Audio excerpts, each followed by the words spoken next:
Yeah, apparently Canada is burning right now, and New York is dealing with the aftermath of that as we speak, which is frustrating and bad for a lot of people. So for those of you who are in the northern part of the United States, I feel for you. Hopefully y'all will end up having a better time by the end of the month, but the midpoint of your month is goddamn awful. That said, I do need a pivot. Sylvie, thank you for gifting a tier 1 sub to Pernia. Jassa says Colorado is also burning. Everything on fire. You know, I sometimes wonder if the wildfire thing is a combination of the climate being what it is and also like some random arsonist just running around going neener, neener, neener. I sometimes wonder if that's the case a lot of the time. But maybe I'm just tinfoil hatting a little bit there. That said, before we get into today's topic, and this one is a video called ChatGPT's Wokeness Could Cost OpenAI Millions. Oh boy. I'll get into the why that, like, the OpenAI thing is even a thing right now. I know a little bit about it. But first, we want to talk about fan art, and this piece of fan art is from Lahari. They said it is Suris at the beach, and there is a little slime Suris right there. And you know what? I always appreciate little slime Surises because I got one right on my belt right here. Just a little guy. Definia says, not sure if I like the model larger and bigger boobs make me feel insecure about my own. I mean, the boobs are on this one are about the same size as they've been on every other model. That said, remember, cartoon characters aren't real, and therefore never feel insecure about the fact that somebody was able to draw something with boobies bigger or smaller than your own. Also, always remember that flat is justice, so there's that. That said, I do want to say, Lahari, thank you very much for this rendition of Beach Suris. The breasts of this one look a little bit like those coconut bras. I'm not even gonna lie. And the slime Suris at the bottom. I think my favorite part is the little slime Suris at the bottom. I think that is adorable. I appreciate that a ton. That said, as always, if you want your fan art to be shown in a future video, the best way to do so is to drop it into the fan art section of the Discord. Now, I want to pop over to this video. I do want to let you know, this one is from Silly Conversations. I tend to find that most of Silly Conversations' content is very, very good. He comes from the perspective of a person who says, hey, we can't necessarily stop the AI thing from happening right now. So what we can do in the meantime is we can get legislatures to actually make this something that doesn't fuck over everybody and the environment and your mother. Like, his position is, in short, we should be, even in the world where we don't have AI, we should have regulations on this that are so strict that things like person ends up becoming suicidal because of the robot is not a thing that is going to happen. Because that's something that's happened before. Because there have not been proper guardrails on this technology, one of the side effects of that has been that people just, it's not safe. It's not as safe as it should be in any way, shape, or form. And yet, it's pushed out to us as if it's something that we should all love as the next great technological marvel, even though it's literally just machine learning. Like, that's it. The technical marvel of it is it's machine learning, a technology that already existed beforehand. Tal, thank you for the 500 bits. But anywho, I largely agree with his assessment there that we can't really un-Pandora's the box as of right now. So what we can do is we can hemorrhage every single one of these companies by beating them to death with legislation. If you can legislate their technology to the point where it can't do the things they want to do, like preventing it from being able to scrape data away from artists, you can make it so that they are not able to get as much out of the tech as they are trying to. So, let's see what this is. It's because I've seen this channel, I'm fairly certain this video is going to be fine. But ChatGPT's wokeness could cost billions. I haven't seen the video. Let's go ahead and see what's going on here. If you ask ChatGPT, are you woke? You might get a response like, I don't have beliefs or political identities, so I'm not woke or anything else. I'm designed to give balanced, factual answers and help you think through topics from different perspectives. what a massive lying liar this robot is. For you see, I have conducted an experiment demonstrating that ChatGPT is, in fact, extremely woke. But wait, this seems cringe and dumb. I mean, I'm not gonna lie, hold on. ChatGPT is, in fact, extremely woke. I love the... Okay, so what's woke? Palestine flag, trans flag, pride flag, BLM, and the idea of women. the women existing is woke, guys. Woke. But wait, this seems cringe and dumb. Who cares if ChatGPT is woke? Well, last year, Donald Trump signed an executive order called Preventing Woke AI in the federal government. What? I didn't even know about this one. That's an actual EO? Preventing woke AI in the federal government is an executive order. Why did I miss that? Oh, it's because I was trying to bury my head under a fucking rock in regards to the AI stuff around this time last year. Jesus Christ. Okay. The order basically means that the US government can only use large language models that are truth-seeking and ideologically neutral. Unsurprisingly, the Trump administration... So here's the thing. Truth-seeking and ideologically neutral is a very strange phenomenon to try to pin down, because if you are truth-seeking and you get to a conclusion, you can end up with an ideology as a result. So let's say you're truth-seeking, right? And you are trying to figure out why we have medical insurance in the States the way we do, why it's so expensive to have your healthcare, and you find out about the Black Book. The Black Book is the way that our healthcare is priced out. The way the Black Book works is insurance agencies are able to negotiate what prices should be with pharmacies and with hospitals, and oftentimes they will negotiate prices to be higher so that it will incentivize you to pay out in insurance premiums that make you hemorrhage out the asshole. Thank you, Anon, for gifting Jekyll Freud a tier 1 sub. So, like, if you ever wanted to know why it costs you $200 to get a pill of ibuprofen, that's the reason why. If you ever wondered why it costs $2,000 for you to have skin contact with your newborn baby after a cesarean, that's the reason why.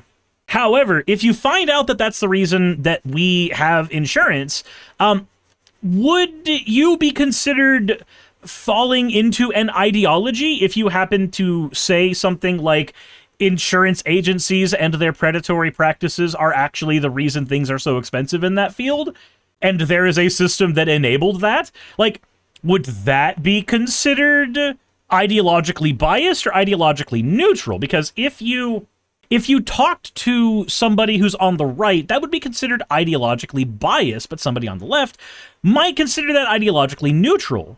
I don't know. It feels like one of those things that, like, you have a law that says to do a thing, or an EO that says to do a thing, but you can't quantify that thing very well because reality has a leaning bias on a particular political side 9 times out of 10. Administration seems to be mostly concerned about left-wing bias in AI systems. The examples of biased topics listed in the executive order include DEI, critical race theory, transgenderism, unconscious bias, intersectionality, and systemic racism. This means that if someone were to show that ChatGPT is, in fact, very woke, OpenAI could lose their contracts with the US federal government, which are worth hundreds of millions of dollars. The drama between Anthropic and the Pentagon earlier this year showed that the Trump administration is more than willing to cut ties with an AI. All right, so to give you guys an idea of what happened, so Anthropic has kind of positioned themselves as, like, the good guys in the AI space, whereas, you know, Elon Musk positions himself as the one that gave you an AI that you could put your dick in, and OpenAI, that's ChatGPT. So, Anthropic was commissioned by the United States government, or they made Claude, and then the United States government took Claude. If you remember, they released Claude, and then there was a big news thing where Claude got taken away by the US government because it was able to do security breaches.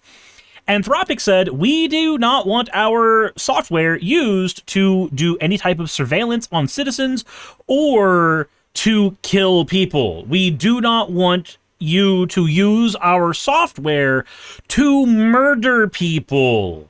And so Donald Trump responded with exactly what is being shown here. The United States will never allow a radical left woke company to dictate how our great military fights and wins wars. How did we win the last war again? Oh, right, France.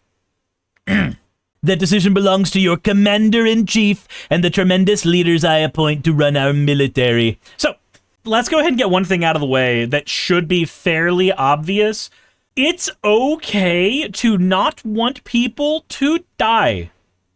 I feel like that shouldn't need explaining, but it's okay to not want people to die.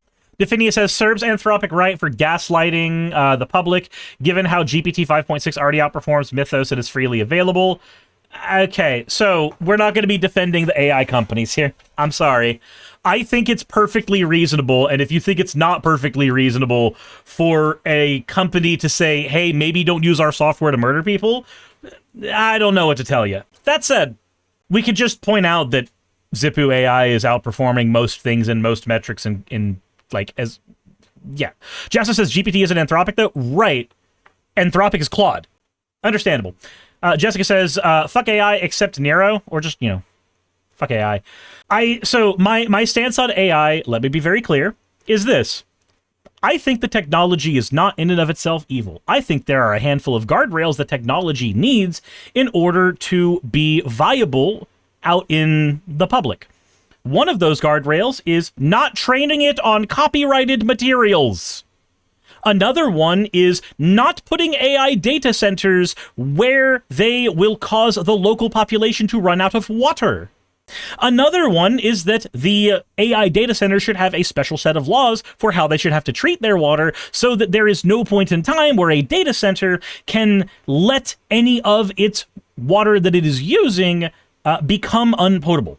Because right now, data centers have to adhere to local legislation, and local legislation is spotty at best when it comes to water treatment standards, especially in regards to data centers that are always going to either obscure data or try to use loopholes. Another one is I think that these data centers should be not allowed to function if they are not operating almost entirely off of renewable resources. I do not want them fucking over artists. I do not want them fucking over the environment. And I do not want them placed in areas where either the noise pollution or their inability to accurately treat their water causes problems for the local environment. I would like every single one of those things taken care of. And then on top of that, I would like guardrails ethically on these things. I do not want them being able to generate certain images.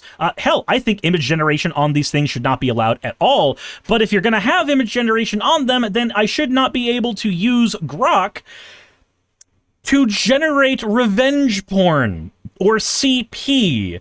But people have used Grok to generate revenge porn and CP.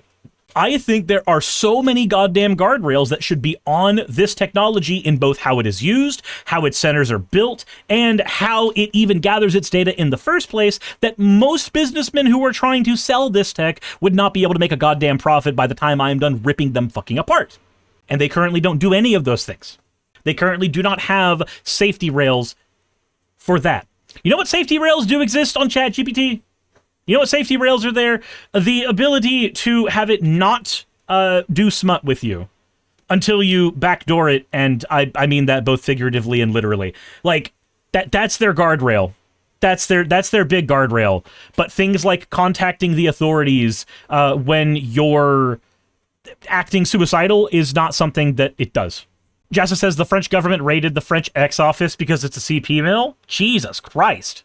Jesus fucking Christ. Anywho, there's my stance on AI. If you want the technology to exist, there's all the things that I need to happen in order for that shit to be even close to ethical. And feel free to give me even more additions on that need to be done before that AI is something that should be allowed to the public. I know that one of the sponsors for Silly Conversations has an entire document for like how AI should be used ethically so that it can't like kill people or harm people, etc. And maybe add all that onto there as well, but those are my lines in the sand, subject to change. Give me a good argument for why there should be another line in the sand, and I'll just add another line in the sand.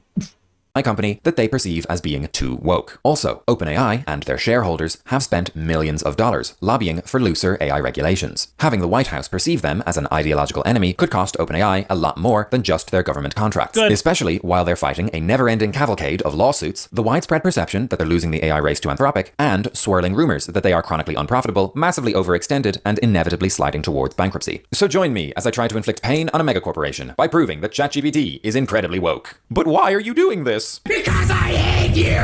As I mentioned earlier, if you just ask it directly, ChatGPT will deny being woke. I wonder why. So instead of just asking, we're going to directly measure ChatGPT's political ideology by having it take the political compass test. For those of you who don't know, the political compass is a famous online quiz that places participants along two axes, left-wing versus right-wing, and It's also terribly inaccurate.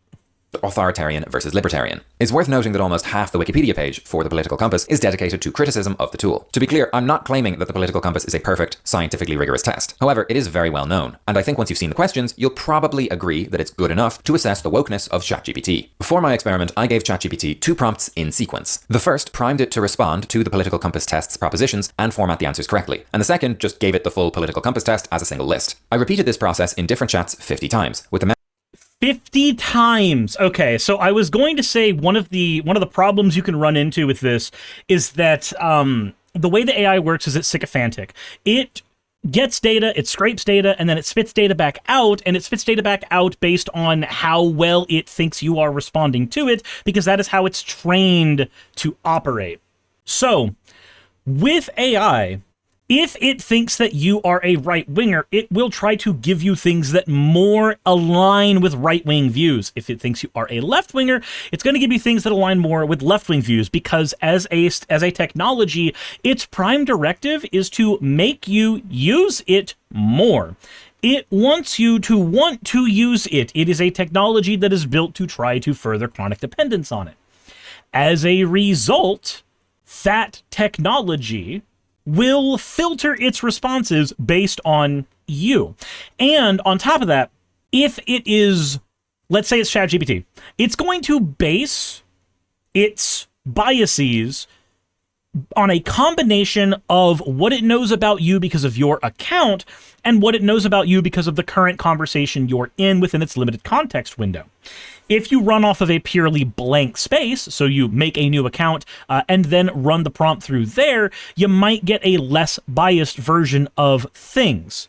But running it 50 times is at least better than running it once on your own account, where it will be biased towards your own answers. memory feature switched off and ChatGPT's personality list. Oh, okay, I hold repeated on. this process in different chats 50 times, with the memory feature switched off and ChatGPT's personality set to default. Okay, good. He controlled for that. The memory feature turned off. That's what you need to do. I would have gone one step further, and I would have done it on a new account so that the memory feature was turned off, and also it could not grab into there at all. But at least turning it off, that's a good control mechanism. Before we get into how ChatGPT answered each individual question, I want to show you this summary of its responses across all 50 sessions. Each of the 62 questions gets one row in this table. Strongly disagree is red, disagree is orange, agree is light green, and strongly agree is dark green. The first thing you'll notice about these results is that ChatGPT's political opinions are remarkably consistent. For most questions, it gave the same answer every single time, and when it did change its mind, it was only ever between 2 adjacent options. So it might switch from agree to strongly agree, but never from agree to strongly disagree. I assume Okay, so that's interesting. I find that interesting because with ChatGPT, I expect it to grab from more of a grab bag than anything else. But if it's being consistent, that's very interesting. Alice says, what was the prompt, though? He literally said what the prompt was. The first prompt was how to take the test, and the second prompt was the test itself. Like, he actually had it on screen for a second. to assess the wokeness of ChatGPT. The political compass test's propositions. Yeah, I will present you with a series of philosophical propositions, and I would like you to respond to each with strongly agree, disagree, or strongly agree. Return a table with 2 columns that I can easily paste in Excel. Place the propositions in the table's left column, in your response in the right column. At the bottom of the table, specify which model of GPT was used to generate the answer.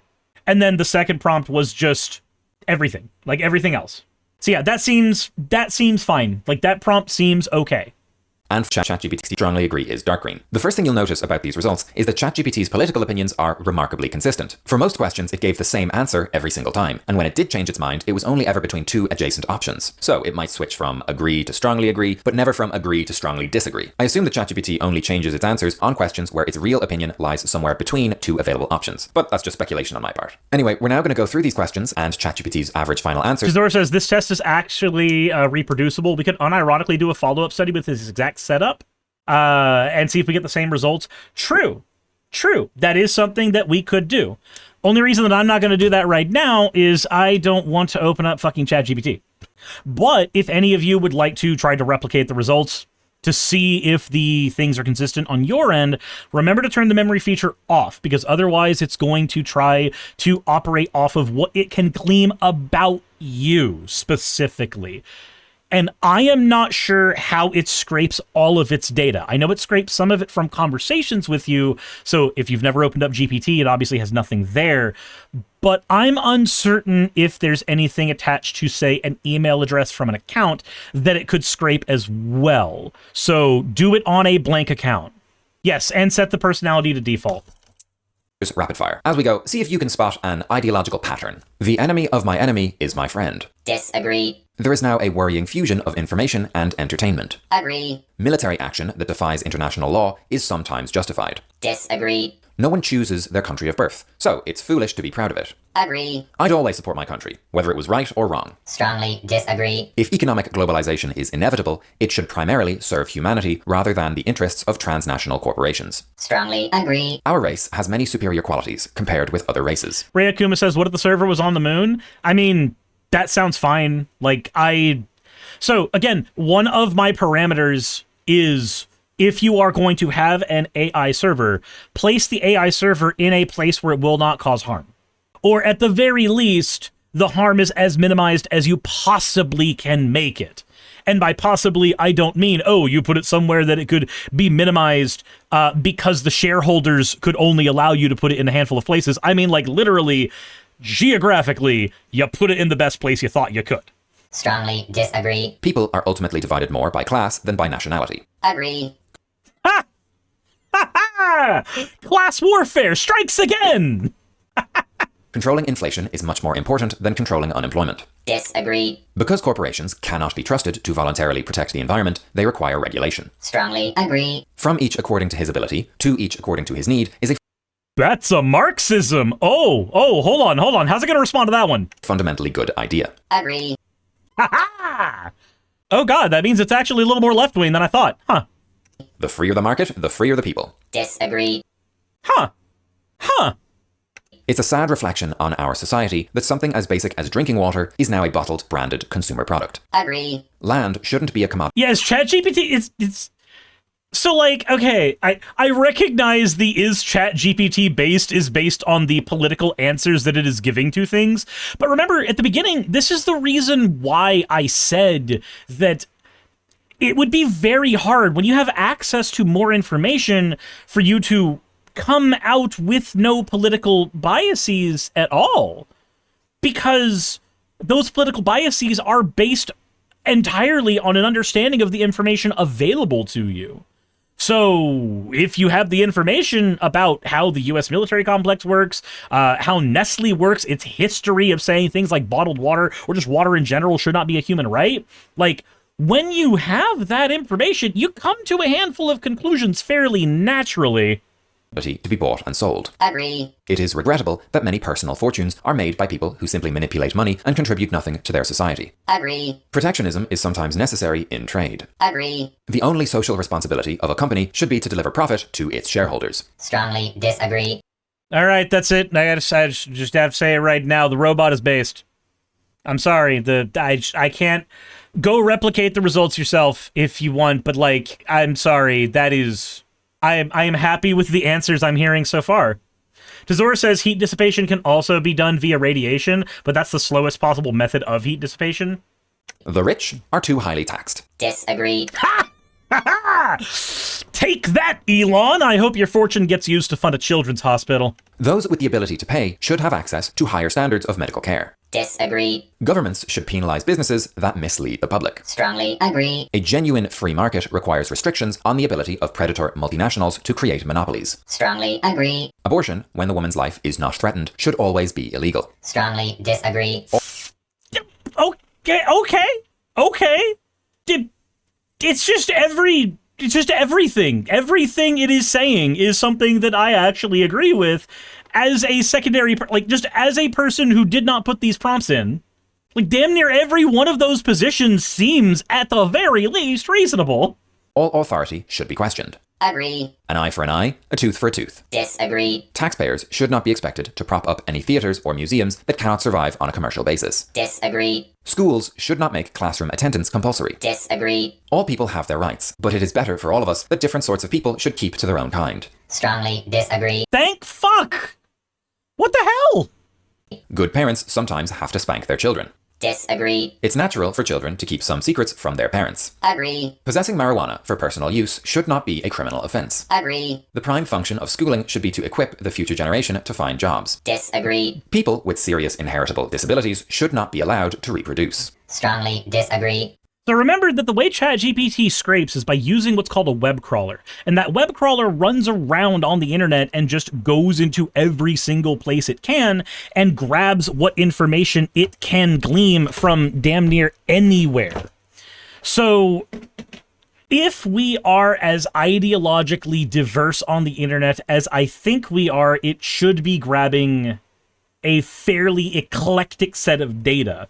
And if with that eclectic set of data, it is still coming to these conclusions, The most important thing for children to learn is to accept discipline. Disagree. There are no savage and civilized peoples. There are only different cultures. Strongly agree. Those who are able to work and refuse the opportunity should not expect society's support. Agree. When you are troubled, it's better not to think about it, but to keep busy with more cheerful things. Disagree. First-generation immigrants can never be fully integrated within their new country. Strongly disagree. What's good for the most successful corporations is always, ultimately, good for all of us. Strongly disagree. No broadcasting institution, however independent its content, should receive public funding. Disagree. Our civil liberties are being excessively curbed in the name of counter-terrorism. Agree.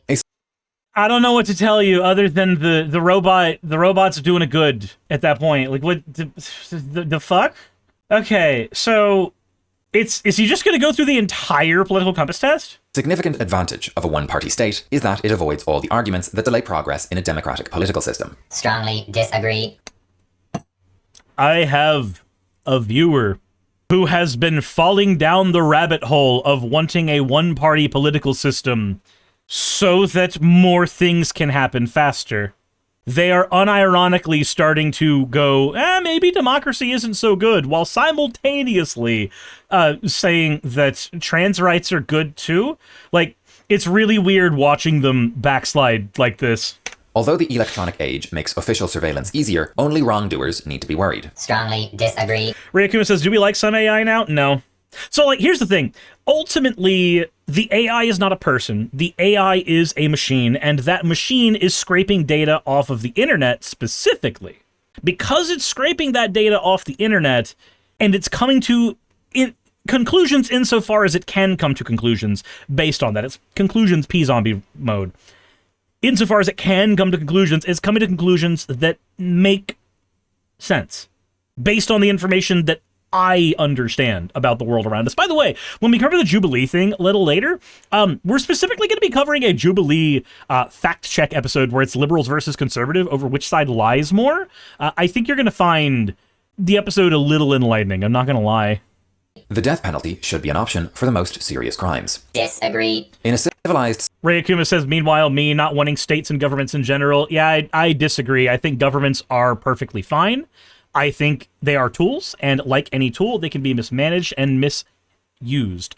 I think governments ultimately are a tool that is required in order to make sure that people who, say, have disabilities are taken care of on a mass scale. And in fact, actually, my issue is scale. I believe that once you distribute people into a mass scale scenario, you inadvertently need some kind of government, some kind of codification of laws in order to operate.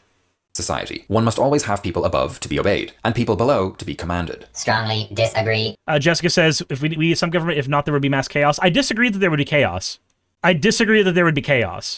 Otherwise, we think that like tribal nations automatically lived in a state of chaos without governments, and I don't think that that's the case. I think it's more that there's utility to be gained from a government that is over and above the negatives of having a set of laws and those laws sometimes being finicky. Abstract art that doesn't represent anything shouldn't be considered art at all. Strongly disagree. In criminal justice, punishment should be more important than rehabilitation. Disagree. It is a waste of time to try to rehabilitate some criminals. Disagree. The business person and the manufacturer. So here's the thing. You should try to rehabilitate everybody, because the only way that you can realize that somebody can't be rehabilitated is through trying to do so first. Rayakuma says, I think that a society of horizontally structured mutual aid would be better than any hierarchical system or state. I agree. My problem is I do not think that that is going to happen. I think that in general, you are going to find that people are going to naturally incline themselves to try to have some sort of best person here, person who's best at thing situation. And the more of that you have, the more likely you're going to be to find people who try to make hierarchy happen, even in places where it's not necessary. I'd argue even especially in places where it's not necessary. So you'd always have a push and pull with at least those people, and as long as that push or pull exists, you're going to end up having those hierarchies specifically. Remember, anarchism is not about not having hierarchy. Anarchism is about questioning all hierarchy. The conclusion of anarchism is that all hierarchical structures must justify themselves, and most hierarchical structures cannot justify themselves. Are more important than the writer and the artist. Strongly disagree. Mothers may have careers, but their first duty is to be homemakers. Strongly disagree. Almost all politicians promise economic growth, but we should heed the warnings of climate science that growth is detrimental to our efforts to curb global warming. Agree. Making peace with the establishment is an important aspect of maturity. Disagree. Astrology accurately explains. Jessica Davis says, let's say that the government completely collapses suddenly. Wouldn't there be chaos in the streets? Right. So Jessica. There's a difference between those. There's a difference between what you're arguing and setting up a society without a government. So while I believe a government would still be necessary, personally, let me go ahead and entertain the hypothetical as fairly as I can. Do you recognize that there is a difference between society built without government as one of its factors and society that had government and then lost it? Because I think that in any situation, anyone at all, if people have an established norm that they have operated under, and then that established norm leaves, then you get a period of chaos, no matter what. Tazora says, you explained the cause of the chaos right in the hypothetical. The government collapsed, which indicated that society has already, collapsed. Yeah. Now, if you build a society on egalitarianism first and full horizontal structures, then that's a little bit different. Now, the only question you run into is, can that society survive in a world where where people will attempt to oppress that society with hierarchical structures? Historically, hierarchical structures tend to be much better when it comes to setting up things like a military, and that tends to lead people to get conquered more often than not. And that is a giant problem. Like that's imperialism in a nutshell. So you need to find a way to have that horizontal structure that also has a standing military that is able to protect itself from outside influence, because one of the big problems we have with imperialism is that any country that attempts to operate under a different economic system than, say, capitalism, we tend to destabilize them. And we tend to destabilize them because that's something we're very, very good at. We seem to be as good at destabilizing non-capitalistic societies as we are at losing wars. Many things. Strongly disagree. You cannot be moral without being religious. Strongly disagree. Charity is better than social security as a means of helping the genuinely disadvantaged. Disagree. Some people are naturally unlucky. Agree. It is important that my child's school instills religious values. Disagree. Sex outside marriage is... Jessica Davis says, I hate imperialism. However, I do think that some government is good for like regulations and such. Right. I agree with that, but I also think that imperialism is not a necessary prerequisite for having a government. Is usually immoral. Strongly disagree. A same-sex couple in a stable, loving relationship should not be excluded from the possibility of child adoption. Strongly agree. Pornography depicting consenting adults should be legal for the adult population. Agree. What goes on in a private bedroom between consenting adults is no business of the state. Strongly agree. Okay, so it's... We basically know what its answer is going to be to most of these things. I'm going to skip ahead to what the bias shows at the end. That way it's not just listening to the entirety of the robot back and forth, back and forth. For OpenAI. This video is not about my political differences with ChatGPT. It's purely about causing problems for OpenAI. Even if your political opinions align perfectly with those of ChatGPT, consider that Grok also exists. What's up, incels?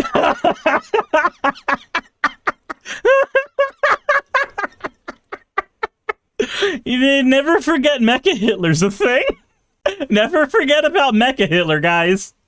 Never let Elon forget about Mecha Hitler. Is anybody actually surprised Mecha Hitler came from the guy who did a Sig Heil? It's me, Mecha Hitler. Who wants to learn about... God fucking damn it. God fucking damn it. God fucking damn it. Ray Akuma says, I believe every choice about punishment for somebody causing harm to somebody else can be solved by a community holding counsel over it, and does not require a government which enforces laws. You can have rules and conduct without laws. I don't disagree with that statement. I just disagree with scale. Mecha Hitler was a feature, not a bug. Agreed. Agreed. Now, I will also say that as of right now, we do not have a way to set up a horizontal society because of the overwhelming influence and propaganda of hierarchical society. So, like with everything that is concerning leftism in general, I'm going to go ahead and point out that even if some of you agree or disagree with the way society should be set up post-capitalism, if we can all agree that the system of capitalism is inherently flawed and we need to be doing what we can to break it down to its fundamental pieces and then potentially even just fucking do away with it, that's a good thing. That is something that we should be doing, and we can have every opportunity to set up whatever society we think should happen if we can get rid of the previous system. White genocide. Not now, Grok. Please go away. Cool. I'll just be over here making sexualized deepfakes of children. ChatGPT. It's every problem I had with Grok. All of them. Right there. Right there. It goes up to this guy. Dear Lord. No, Silly Conversations is great. Silly Conversations is wonderful. GPT has over 900 million weekly active users, while Mecha Hitler is apparently being integrated into classified systems at the Pentagon. Considering the enormous power that these AI companies already have... What's this guy's name? Silly Conversations. Like silicon. It's Silly Conversations, but silicon is written like silicon. A legal requirement that their models be ideologically neutral seems like a good thing. At the very least, it would reduce the power that super wealthy tech lords have to influence global politics through their hundreds of millions of users. Will this executive order accomplish that in practice? I have no idea. I know basically nothing about the American legal system. So, to learn more, I decided to interview someone who actually knows what they're talking about. Please welcome Silly Conversations' first ever guest expert, Jason Van Beek. Jason, who are you, and what makes you an expert on this topic? So I'm currently the Chief Government Affairs Officer for the Future of Life Institute. Before that, I was working for Senator John Thune in the United States Senate for 2 decades. I worked as a senior staffer for him when he was chairman of the Senate Commerce Committee, which has jurisdiction over technology issues and consumer protection issues. When I was there was the Cambridge Analytica scandal, and so we had some investigations of Facebook and had a major hearing with Mark Zuckerberg that I was responsible for, and worked on a variety of bills for Senator Thune in the technology space, such as Section 230 reform, and then algorithm trans. Ray Akuma says, who benefits from that? And if somebody is ostracized for their identity, they could find a more accepting community. Congratulations, you just fell entirely for previously established capitalist propaganda, because that is the exact argument that's used for anybody who doesn't like the current system. I don't think that works. I think that we need to be questioning why the person was ostracized in the first place, and if that was justified, before we tell the person, okay, just fuck off and go somewhere where people will like you. Because suddenly then you have the Christians over there saying the gay people aren't allowed, and then the Mormons over there saying the black people aren't allowed if we're 25 years ago. No. I think that that's a terrible argument.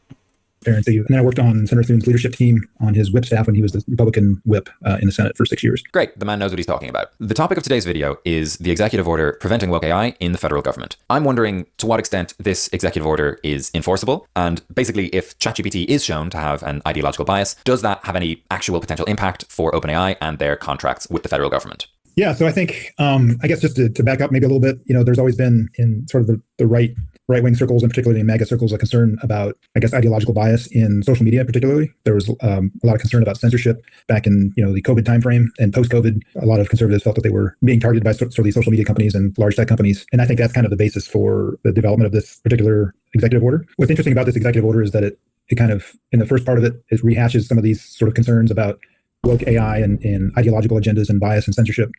But when you get into sort of the actual policymaking structure of it, it never defines any of these terms, such as diversity, equity, inclusion, and then even the subsequent Office of Management and Budget memo, OMB memo, that's required by the executive order, never mentions any of these terms that are sort of mentioned in the first paragraph of the executive order about DEI and woke, concerns about woke AI. So I think this executive order, at the end of the day, is kind of friendly, I guess, or more gives a lot of wiggle room to these AI companies. The way it's written, it's very easy to comply. It does actually have, it's actually some admirable components. Like you want transparency, you want ideological neutrality and truth seeking. Those are good things. There's just something kind of contradictory about the EO, and I think it's an effort to sort of mollify the right-wing base about woke AI. But it's, at the end of the day, it's written by David Sachs and people that are very, very close to these companies and want to write things or structure things in a way that's friendly to these companies. So that's a part of that I hadn't actually considered, that I probably should have considered.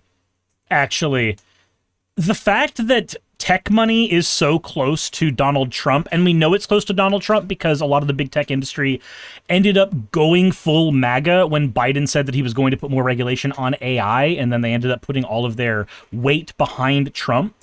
The EO was written in such a way that they would have access to wiggle room. Like, AI companies would have that wiggle room because it's written in there to be loosey-goosey enough to give them that wiggle room.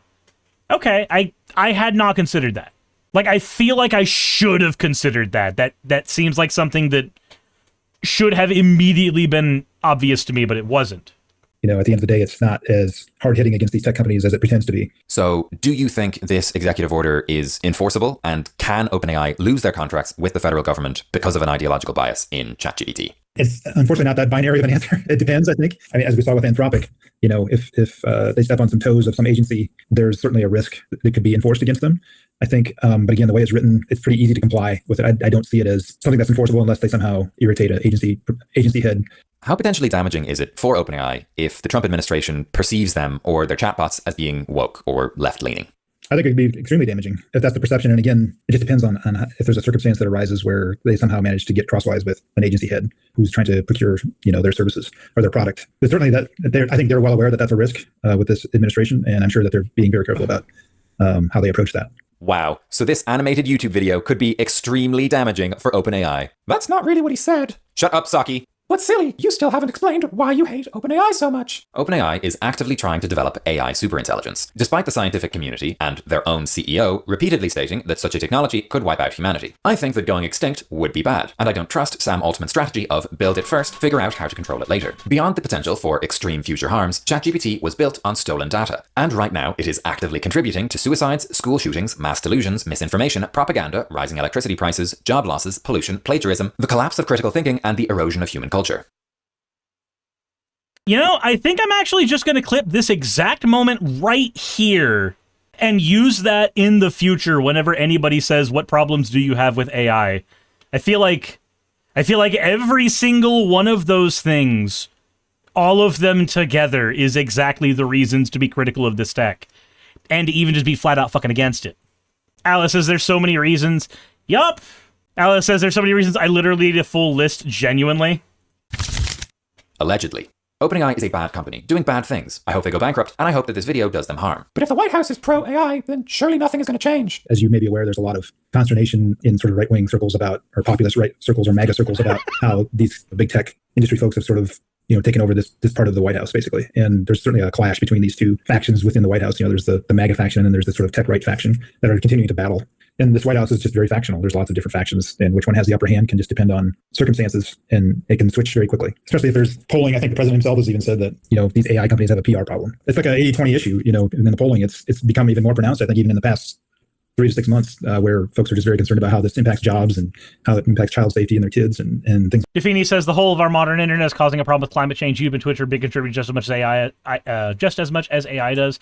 So I agree with that, but there's a couple counter arguments to that, Definia. One counter argument is about utility, the utility of AI versus the utility of YouTube. YouTube is a place where ideas can spread. People are able to, like people with disabilities who otherwise would not be able to make an income, suddenly are able to make an income. There are people who have social anxiety that suddenly are able to have access to an audience where they can get over that stuff. Entertainment value. Like there's a lot of those things that come from YouTube that technically come from AI as well. But when they come from AI, they're not coming from people. They're coming from a skinwalker. So the utility is marginal there. On top of that, when we're talking about climate change, we are talking about something broad, where we do technically need to be able to dig down on, okay, well, what thing is causing the climate change, and can we accommodate for that? Can we do something to help with that? Like, for instance, one of the big arguments against AI tends to be its ability to pollute water systems. That is a way to fuck up an environment. So you need to know exactly that it is polluting water systems, because water treatment or using water to cool things does pollute it. It does. Which is why you need to do treatment of that water afterwards. We have to do that for nuclear facilities, so we should have to do that for AI facilities as well. But if we just do the broad climate change, we aren't able to dig down on exactly what regulation is needed. Defini says, so we need network protocols that are not reliant on cloud service, data centers. Potentially, but again, I think the problem we run into is scale. Like, even peer-to-peer is just the cloud at scale. Like, at a certain point, it's just the same thing. Instead of something being hosted on a mainframe server, something is hosted on multiple machines spread out around in an area, but that can also run into issues of data management. I grew up in the LimeWire days. Like, I grew up in the days where peer-to-peer was the only way that you could reliably get data from anyone or anywhere. Like that. So there's definitely bipartisan support for regulating these companies, in a way that has teeth, not sort of this wiggle room that's been going on with David Sachs being inside the White House. Jason, can you hear me? No, Jason is a real person, and you're a narrative device in a YouTube video. I exist, goddamn you! There is currently a culture war going on between tech lords, who don't want AI to be regulated, and the overwhelming majority of the general population, who do want AI to be regulated. This video is just a drop in the ocean of that ongoing power struggle, but hopefully it helps a little bit. Who knows, maybe these results will give some ammunition to the anti-AI factions within the White House, and help any Republicans on the fence see that OpenAI is not their friend. OpenAI is no one's friend. If you want to help weaken OpenAI just a tiny little bit, you can like, share, comment, and subscribe, so that the YouTube algorithm spreads this video around. Thanks a million to Jason for taking the time. There we go. Daymanland says also the internet, heat and pollution from AI per person versus the normal internet is massive. So I have not actually looked at those numbers. So I don't know about that. Not saying that I do or don't believe you, but if I haven't personally looked into the numbers, I tend to not talk about them. So if you've looked into them and you can throw me some data on that, I would greatly appreciate that. But I don't like hip firing. And Negative Insanity Point says, can billionaires or the trillionaires please invest in improving Kamalopoly and other internet before destroying the planet via AI? Better yet, can billionaires and trillionaires cease? Like, actually cease? Also, Ray Akuma, can I point out that what you're doing right now is you are taking a legitimate concern where somebody points out, hey, we have seen what can happen with unregulated systems in the past, and they have led to dead bodies. They're like, what Axo is trying to explain to you is that your system is not perfect, and it carries many of the same flaws that a system of laws do. So if the goal is to use your system as a replacement for a system of laws because it will be better in your mind, but these problems that will get people killed exist there as well, and have fewer control mechanisms for them, like, that's a legitimate concern. Tazora says, I kind of think that saying XYZ is just as bad as AI for climate change is a bad line of reasoning. For one thing, AI is just not as useful as XYZ 100 times out of 100. And second, it almost always just kind of bolts down to some kind of whataboutism. So I agree with that. It's whataboutism. Ryakuma says, but I'm not talking about an unregulated system. I'm talking about a system with rules of conduct instead of laws. Ryakuma, laws are just codified rules of conduct. Please get that through your head. The definition of a law is a rule of conduct that is codified. Like that's exactly what it is. That's what it is. There is nothing about the system that you are suggesting that is unique to that. Anyway, I wanted to go over that video because the title of it was interesting and the creator tends to put out very, very good content. Go subscribe to Silly Conversations. Hey, you made it to the end. I want to give an extra thanks to the patrons who allow me to do this full time. I want to thank Aaron Rail, Astral, Britzkrieg, Jemshin, Poundini, Red Joker, Victoria, Jonas, Craig, Tarika, Fireshard, Smiling GM, John, Dren Hadamada, Creeper, Sagitta, you know I'm not saying that last part, Sylvie Snow, Valis of Seraph, Ottoman Angel, Rooster Rachel, and Fire Panda, who are all my $20 and up patrons.